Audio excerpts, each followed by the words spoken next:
வணக்கம். நான் Alvin Jose பேசுகிறேன். எல்லோரும் பார்த்தீங்கன்னா, இந்த மஞ்சுவால் பாய்ஸு தமிழ் மக்கள் கொண்டாடுறாங்க, கேரளா மக்கள் கொண்டாடுறதில்ல அப்படின்றாங்க. அதுக்கு ஒரு சின்ன விளக்கம் தரலான்னு. லேட்டு தான், ரொம்ப நாள் ஆகிப்போச்சு. எனக்கு மனசு தோணிகிட்டே இருந்துச்சு, அதை உங்கள்கிட்ட ஷேர் பண்ணலாம் அப்படின்னு சொல்லி வந்திருக்கிறேன். இப்போ பார்த்தீங்கன்னா, இந்த மஞ்சுவால் பாய்ஸில் ஒன்லைன் என்னென்னா, அவங்க பசங்க டூர் போகிறது, ஓகேங்களா. குணா குகையை சுற்றி பார்க்குறாங்க, அதில் போய் மாட்டிக்கிறாங்க, அதுலேருந்து எப்படி மீட்டு வெளியே வந்தாங்கங்கிறது கதை, ஓகேங்களா. இது தமிழ் மக்கள் ஏன் கொண்டாடினாங்க அப்படின்னா, இது வந்து 80s 90s நடக்கிற மாதிரி ஒரு சம்பவம், ஓகேங்களா. அப்போ நம்ம மாதிரி பாய்ஸ்க்கு இந்த செல்ஃபோனு, இந்த டிவி, இந்த பெரிய பெரிய ஷோவெல்லாம் கிடையாது. பாய்ஸ்க்கு என்டர்டைன்மெண்ட்டே பார்த்தீங்கன்னா ஊர் சுற்றுறது. ஊர் சுற்றுறது பார்த்தீங்கன்னா சம்மர் டைமோ இல்லைன்னா இந்த ஃபெஸ்டிவல் டைமோ எல்லோரும் பசங்க கிளம்பி ஊர் சுற்ற போயிடுவாங்க. அப்போ மோஸ்ட்லி போன ஏரியா பார்த்தீங்கன்னா தமிழ்நாட்டு மக்கள் இந்த குணா கோயிலுக்கு தான் போயிருப்பாங்க, ஓகேங்களா. அங்கே போயிட்டு சுற்றி பார்த்துட்டு வந்த நினைவுகள் தான். அதே மாதிரி இன்னொரு ரீசன் பார்த்தீங்கன்னா, குணா படத்தில் வர நம்ம கமலஹாசன் நடித்த அந்த பாட்டு அந்த இடத்துல தான் வச்சு எடுத்திருப்பாங்க. அந்த படமே அங்கே தான் எடுத்திருப்பாங்க. அந்த படம் ஆரம்ப காலத்தில், அதாவது அது இறங்கின காலத்தில் வெற்றி பெறலை அப்படின்னா கூட தமிழ் மக்கள் மனசில் ரொம்ப இடம் பிடிச்ச படம் குணா. அதை யாராலையும் மறுக்க முடியாது. அதுலேயும் பார்த்தீங்கன்னா அந்த பாட்டு மனித உணர்ந்து கொள்ள இது மனித காதல் இல்லை, அந்த பாட்டு வந்து 80s 90s கிட்டில் அவ்வளோ அவ்வளோ ஃபேமஸான பாட்டு. எல்லா பிளேலிஸ்ட்லேயும் அது ஒன்று இருக்கும் அந்த பாட்டு, சரிங்களா. அதனால் அந்த அந்த அந்த சம்பவத்தை நினைவுபடுத்துகிற மாதிரி வந்த படம் அப்படின்றனால எல்லோரும் அதை கொண்டாடினாங்க. அதாவது இப்போ இருக்கிற எல்லா ஜென்ரேஷனும் அங்கே போயிருந்துருப்பாங்க. அதாவது 2K கிட்ஸ் இப்போ தான் போயிருப்பாங்க. 80s 90s கிட்ஸு அங்கே போய் பார்த்த அனுபவங்கள், அவங்க ஃப்ரெண்ட்ஸோடு இருந்த அனுபவங்கள் அதெல்லாம் ரீக்ரியேட் பண்ணுற மாதிரி இந்த படம் இருந்தனால அந்த படத்தை எல்லோரும் தமிழ் மக்கள் போய் பார்த்து, நம்ம இங்கெல்லாம் போனோமே, அங்கெல்லாம் சுற்றி பார்த்தோமே, இந்த மாதிரிலாம் சம்பவம் நடந்துச்சு அப்படின்ற அவங்கவுங்க லைஃப்பை என்ஜாய் பண்ணி பார்த்தாங்க அந்த படத்தை. அதனால் அந்த படம் அவ்வளோ ஹிட் ஆச்சு.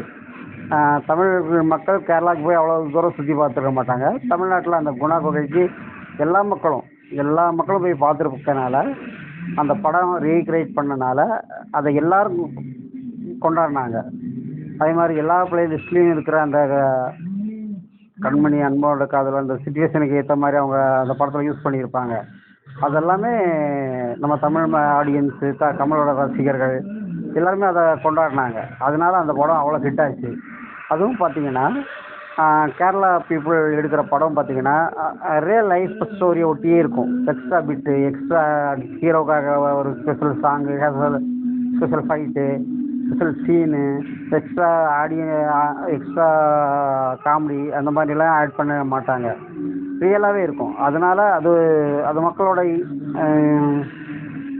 என்ன சொல்கிறது, மக்களோட இயல்பான நிலையை காட்டுறதுனால அது எல்லாருக்குமே பிடிக்கும். இப்போ பாருங்க, இந்த லவ் டுடே பார்த்தீங்கன்னா அது ஒரு யதார்த்தமான வாழ்க்கை. அது லைஃப்பில் எல்லார் வாழ்க்கையிலும் நடந்திருக்கும். அதனால அந்த படம் ஹிட் ஆச்சு. சின்ன பட்ஜெட்டாக தான் இருக்கும். அது ஹீரோவுக்கான ஸ்பெஷல் கிடையாது, ஹீரோயினுக்கான ஸ்பெஷல் கிடையாது. ஒவ்வொரு மனுஷனுக்கும் இருக்கிற வாழ்க்கையில் நடந்த ஒரு சம்பவம். அதை கண்ணில் காட்டும்போது எல்லோரும் அந்த படத்தெல்லாம் கொண்டாடுறாங்க. சின்ன பட்ஜெட் படமாக தான் இருக்கும். இந்த பெரிய பெரிய ஹீரோக்களுக்கு பெரிய பெரிய பட்ஜெட்டில் பண்ணி அவங்களுக்காக கதை எழுதி, அவங்களுக்காக ஃபைட்டு, அவங்களுக்காக சாங்கு, அவங்களுக்காக ஹீரோயின் அப்படின்னு வைக்கும்போது எல்லோரும் ரசிப்பாங்க, இல்லைன்னு சொல்லலை. ஆனால் மக்களோடைய ஒன்றி இருக்கிற இதை வந்து இன்னும் தூக்கி வச்சு கொண்டாடுவாங்க, ஓகேங்களா. அதை வந்து கேரளா சினிமா வந்து இயல்பாக எடுக்கிறாங்க. உதாரணத்துக்கு நான் ஒன்று சொல்கிறேன். இந்த கமல் நடித்தார் பாவநாசம் அப்படின்னு. அது வந்து மலையாளத்தில் சூப்பர் ஹிட் படம். அது அங்கே அவ்வளோ ஹிட் அடிச்சனால உடனே கமல் சார் அதை வந்து ரீக்ரியேட் பண்ணி தமிழில் எடுத்தாங்க, சரிங்க. திருஷ்யம் அப்படிங்கிற மலையாள படம் தான். அதை வந்து அப்படியே உடனே எடுத்தாங்க. ஏன்னா அதை அப்படியே எடுத்தால் மலையாள சினிமாவும் இங்கே ஓடி இருந்திருக்கும். அது ஓடுறதுக்கு முன்னாடி கமல் சார் உஷாராகி அந்த படத்தை தமிழில் எடுத்து அவ்வளோ ஹிட்டு கொடுத்தாங்க. இந்த ஓடாத படம்லாம் கிடையாது. அதாவது மக்களோட ஒண்டி இருக்கிற படம். அதாவது நம்ம பேர் எடுத்து பாருங்க, ஆட்டோகிராஃப். எல்லா லைஃப்லையும் எல்லாருக்கும் எல்லா சுச்சுவேஷன்லையும் ஒவ்வொரு லவ் வந்திருக்கும். ஒவ்வொரு சுச்சுவேஷன்லையும் ஒவ்வொரு மாதிரி லவ் அனுபவிச்சிருப்பாங்க. அதனால் அந்த படம்லாம் அவ்வளோ சூப்பராக ஓடிச்சு. அந்த மாதிரி படத்தை மக்கள் நிறைய விரும்புகிறாங்க. ஆனால் அந்த மாதிரி டேரக்டர்கள் இப்போ படம் எடுக்கிறதில்ல. எல்லாமே ஹீரோவுக்காக, ஹீரோயினுக்காக மாஸ் காட்டணும், பெரிய பட்ஜெட் படம் எடுக்கணுன்ற மாதிரி எடுக்கிறதுனால ஹிட் ஆகுது இல்லைங்கல்ல. இந்த அளவு தூக்கி வச்சு கொண்டாடலைங்கிறது தான் ஒரு இது. சின்ன பட்ஜெட் படமாக இருந்தாலும் நீங்கள் மக்களோட ஒன்றி அவங்க லைஃப்பில் நடந்த ஒரு சம்பவத்தை வச்சு எடுத்தீங்கன்னா கண்டிப்பாக ஹிட் ஆகும். அதுதான் மஞ்சுமல் பாய்ஸோட ஹிட்டோட ரகசியம். நீங்கள் நினைக்கிற மாதிரி மலையாள படம் தான் பார்ப்போம், அப்படி பார்ப்போம், அப்படிலாம் கிடையாது.